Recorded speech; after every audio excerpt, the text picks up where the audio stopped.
Welcome to our review of our short cruise on Cunard's Queen Mary 2 in June 2025. It was just a 4-day cruise from Southampton to Rotterdam and back, which covered Ruth's birthday. It was a nice sort of treat. We were in Rotterdam on her birthday. So we were a little bit nervous in a sense because we'd never been on Cunard before. Some people like Cunard, like the slightly old-fashioned style, and you wonder if it's going to suit you, because not all cruise lines suit everybody, of course. And more to the point, we'd already booked 3 cruises on Queen Victoria before we went, so we rather hoped that we would be able to, we would like it. When we went on Sky Princess, we stayed at the Voco Hotel and parked there. This time, because it was a short cruise, the economics of that didn't work, and it was quite an expensive one. So in the end, we decided against doing what we were originally going to do, which was leave the car in a shopping centre car park, which Southampton Council is discouraging people from doing, apparently. And other people said it wasn't, you were likely to come back and find your car on bricks, which is obviously no good. So this time we moved, and we stayed at a Holiday Inn Express up the M27. I think it's Junction 7. Quite easy to find using Google Maps. And it was a very, very typical Holiday Inn Express. Friendly, welcoming, clean room.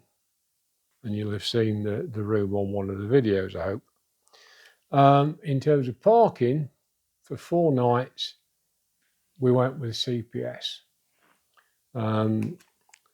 And when we left the hotel, we drove into Southampton, got to the Queen Elizabeth terminal on time, had to queue slightly because a lot of people seem to have been given 12 o'clock as an arrival time. Well, either that or a lot of people turned up anyway at 12 o'clock, but CPS were struggling to process all the cars, and we had to wait 20 minutes or so. Yeah, not that long really. No. But yeah. While they did. But once we got into the parking area, you drove into an area and stopped, and then they came along, they took photographs of you, or videos of your vehicle to make sure that they weren't blamed for any dings and scratches and things that were already there. Fairly typical stuff.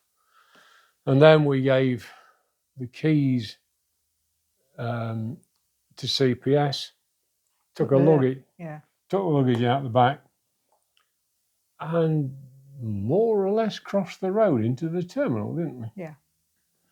It was as we close. were more or less opposite the terminal, weren't we? Yes. What you say, 200-300 yards, something of that order, perhaps from leaving the car to actually getting into the terminal. And it went well. You dropped your case off in a pod, and they were quite clearly labelled.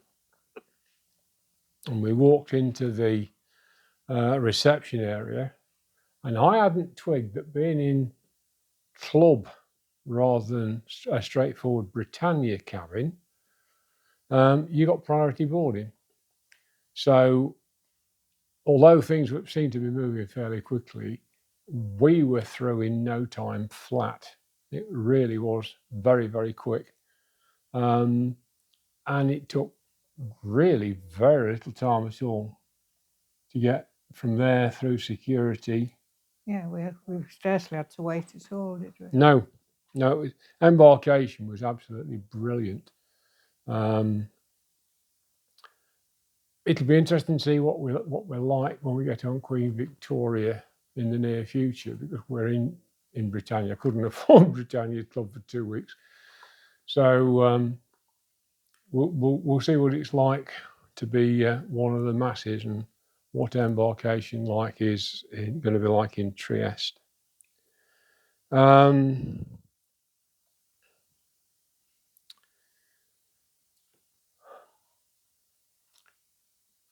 She is a differently decorated ship, I suppose, is the best way of putting it. Well, I know that her design was specifically done by Stephen Frame for ocean cruising, ocean liner scheduled work. So the way she's laid out is a little bit different.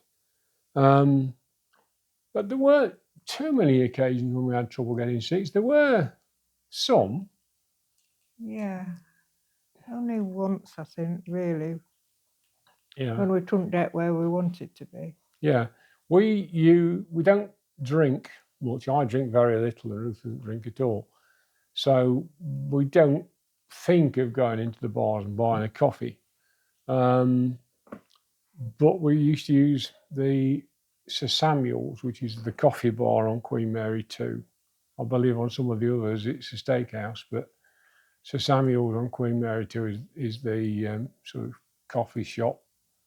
And it serves little snacks through the day as well. And that used to get quite crowded. But as Ruth says, we didn't have an awful lot of trouble. And in terms of other things, like the theatre, that didn't seem to. It was, even if it was busy, there seemed to be enough seats for the number of people that wanted to go. Yeah, yeah.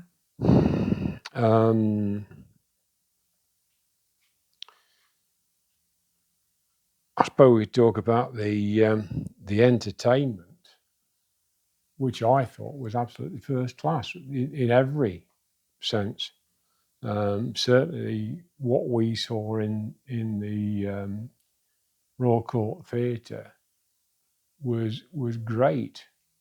We had a musical comedian.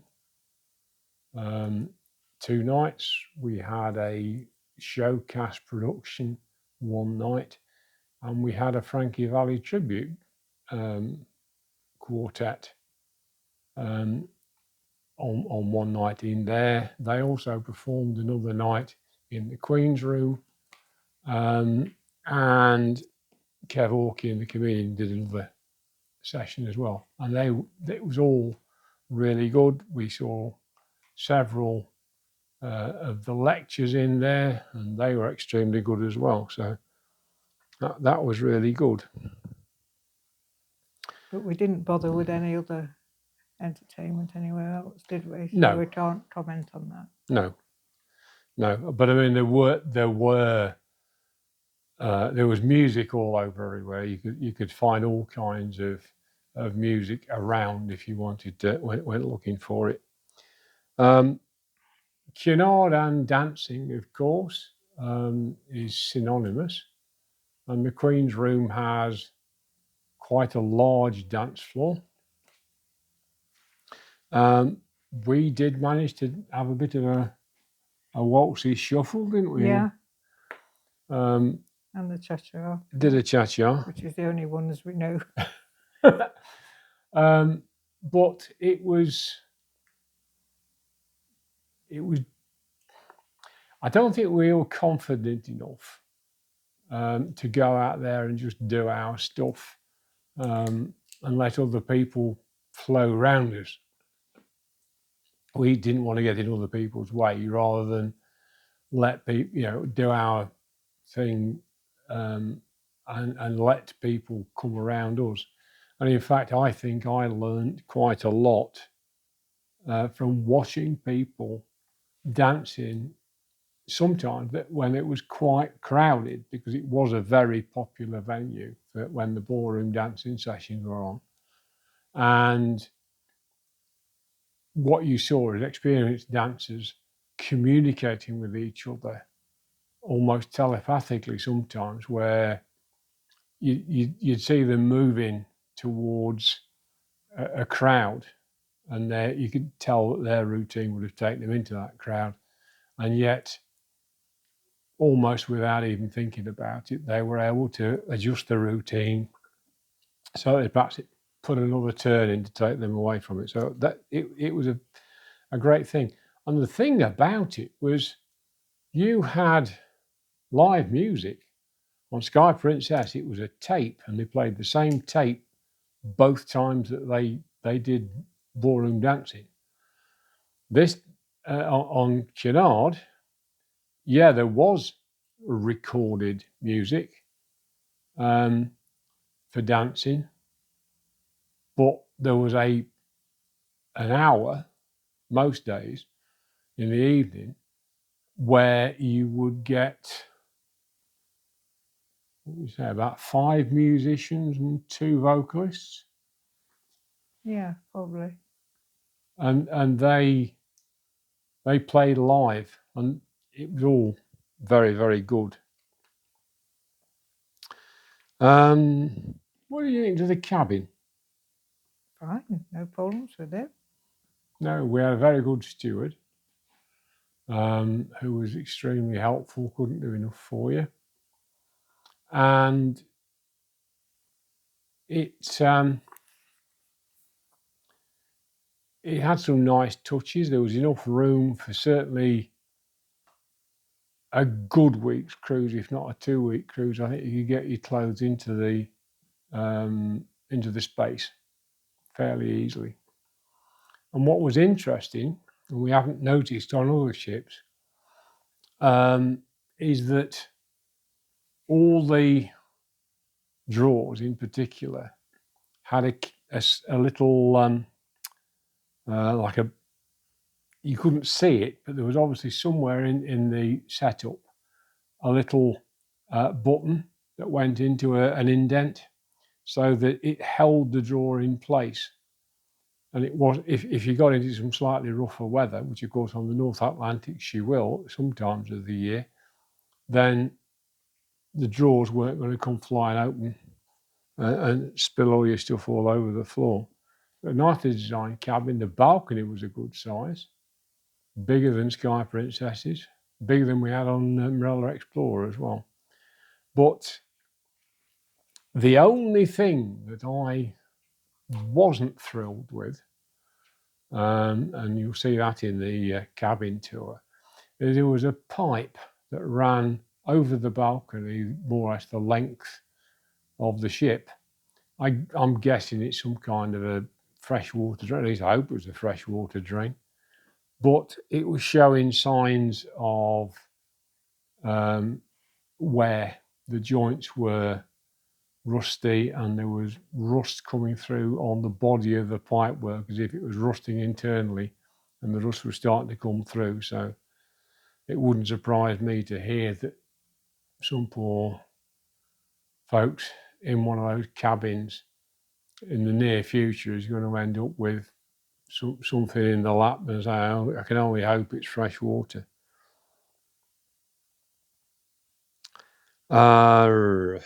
Food quality. Let's say in the Britannia Club restaurant. Well, it was pretty good. I think it's some of the best we've had in the main dining room at sea myself. Not that is a very wide sample, but it was certainly very good.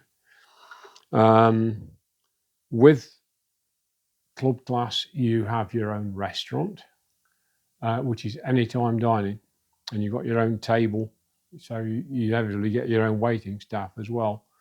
And we were dead lucky there. There was Rainier and Navita were our 2 regulars, and they were both extremely good. As far as the King's Court buffet went, the food was fine. There's nothing wrong with the food, but oh dear me, what a bun fight that place was. And that really didn't have enough seats. I've no idea what they thought they were doing when they set that place up, because there were nothing remotely like enough seats for the number of people that were using it. It was one in, one out whenever we went up there, wasn't it? Yeah, I mean, you sort of expect it the first day. Mm. But we went in another time and we had to find a table first and then Go one at further. a time. So you Yeah. kept your table. And as soon as you made it obvious you were leaving, there were people going to jump in your seats. It was Also, wasn't it the cutlery? Yeah, You had trouble finding we it. had trouble getting cutlery at times. We had to sort of flag some of the wait staff who, although it was the buffet, there were Cunard staff walking about, and we're having to sort of grab stuff from time to time. But it was such a weird layout as well. It wasn't easy to sort of walk around and see what they got on offer. Yes, we were going at busy times. I don't dispute that, but it didn't seem to me that there was enough room somehow. The aisles seemed quite crowded, didn't they? And you could be really fighting to find stuff, and it didn't always seem to be. You could walk down somewhere and then suddenly find something. To me, seems slightly out of place, but there's probably must be a reason for it. So, hey, nothing wrong with the food, but it was crowded, and we didn't find it a particularly attractive place to go back to because of that. They had coffee machines. Again, there weren't really enough of those to go around, so there were always massive queues. It was a typical machine. It wasn't like it was on some ships where it's like you sometimes get in the buffets on Morella or on some Sky Princess. This was a machine where you put your cup underneath it and pressed it, and it produced it from scratch, which didn't help the queues. It was much better coffee, but it didn't help the queues.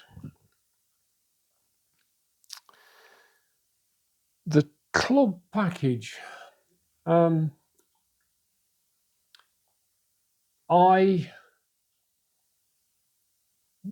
was happy with the priority boarding. That worked very well. We whistled through check-in. Didn't have to queue really. You got, as I say, your own dining room, your own table, your own waiting staff. You had, as I say, anytime dining. The other nice thing was you had the daily menu, but there was always the a la carte menu in the back, and you could have anything from either of them. There were there were 3 exceptions. I can't remember what they were off the top of my head, but there was always, out of these, if you wanted, was one of them sole or plate, one of the flatfishes anyway, I can't remember. What, but the a la carte? Yeah, no. But if you wanted these 3 dishes, and we were told this right at the start, you could have them, no problem, but you needed to let the maitre d' know at lunchtime so they could be prepped for you, ready for your evening meal. Overall, I'm not sure that Plus made that much difference. The cabin is not that different. And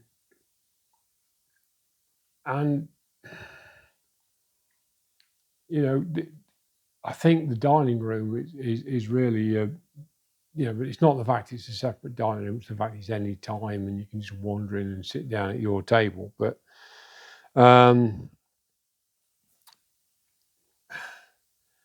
it'll be interesting to see how we get on. I'm just in Britannia class and we've got to go at a fixed time. We may or may not get a fixed table.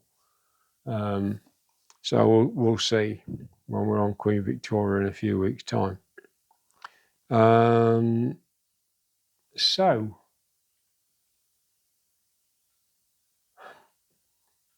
as I said in the second cruise video right at the end, I don't know about you, Ruth. I'd like you to speak to this in a minute, but the last day in particular, we were sort of used to the ship. We weren't exploring it as much. We weren't trying to find places. So if you like, the last day, the fourth day we were on the ship, last full sea day, coming back to Southampton, it was the first time that I think I could appreciate what a sea day would be on Queen Mary 2 on a transatlantic voyage. Yeah, we had 2 talks which were really good.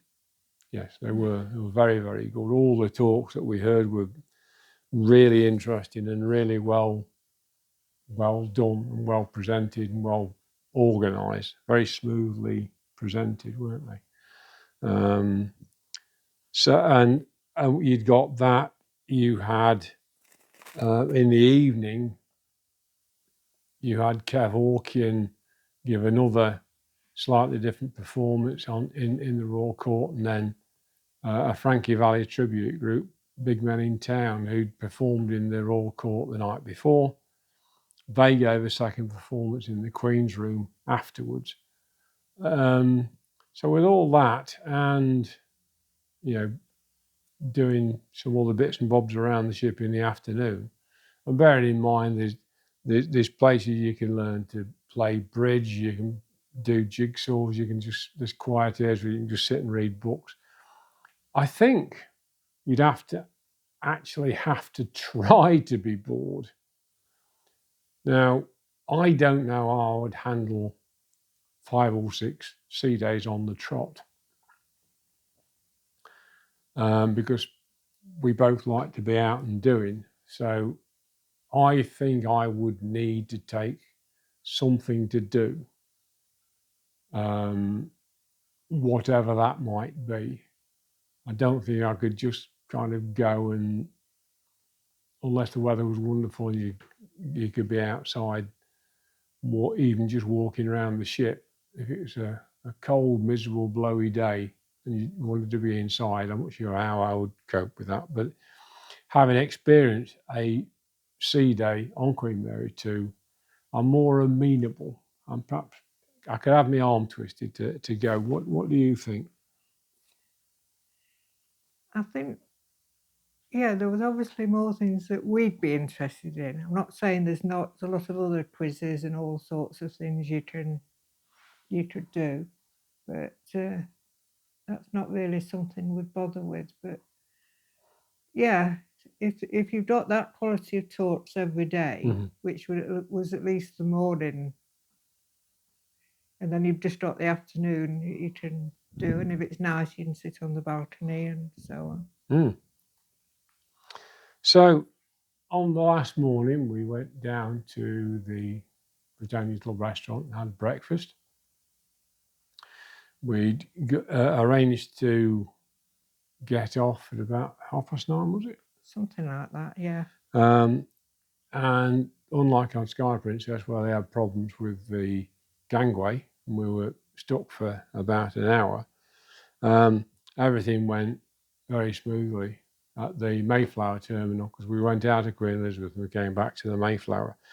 CPS had brought the car around, and similarly to when we got on, you simply followed signs to their parking area. There was a little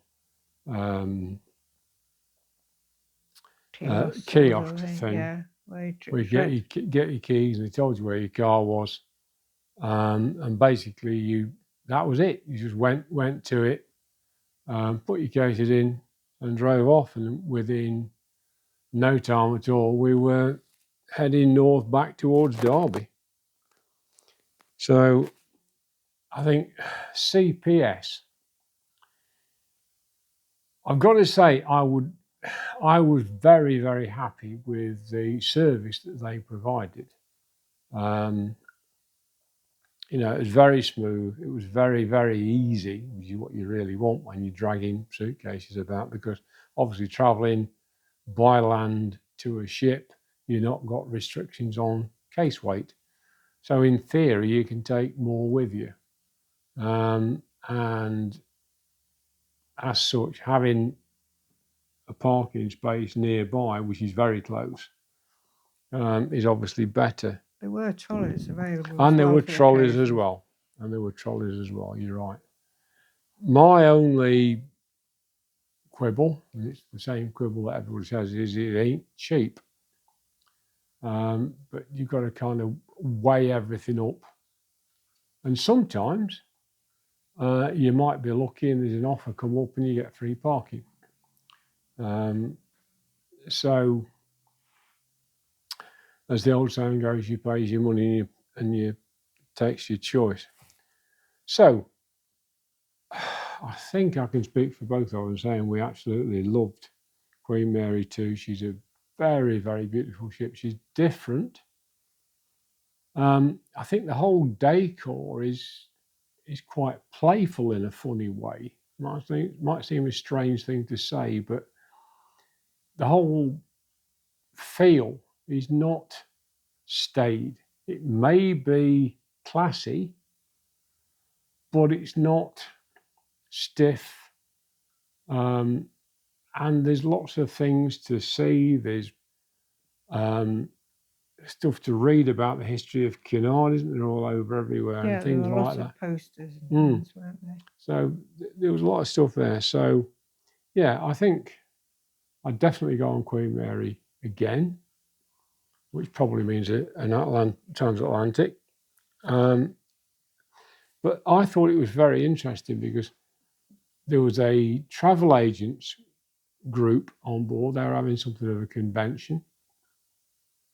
And we talked to a few of those and said that we'd not been on Cunard before. We were enjoying it. We were going on Queen Victoria. We also spoke to one of the speakers, a guy called Jeff Hughes, who's a former Britain governor, and I saw him in the art gallery, and I said, excuse me, Mr. Hughes, can I just say how much we enjoyed your talks?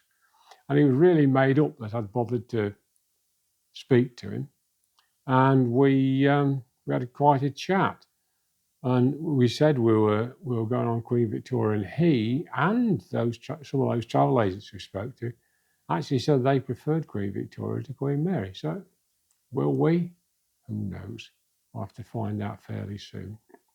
Anyway, I hope you've enjoyed this little summary of our experience on Queen Mary 2, and it's useful when you're trying to make your mind up whether Cunard and Queen Mary 2 is your kind of cruise line.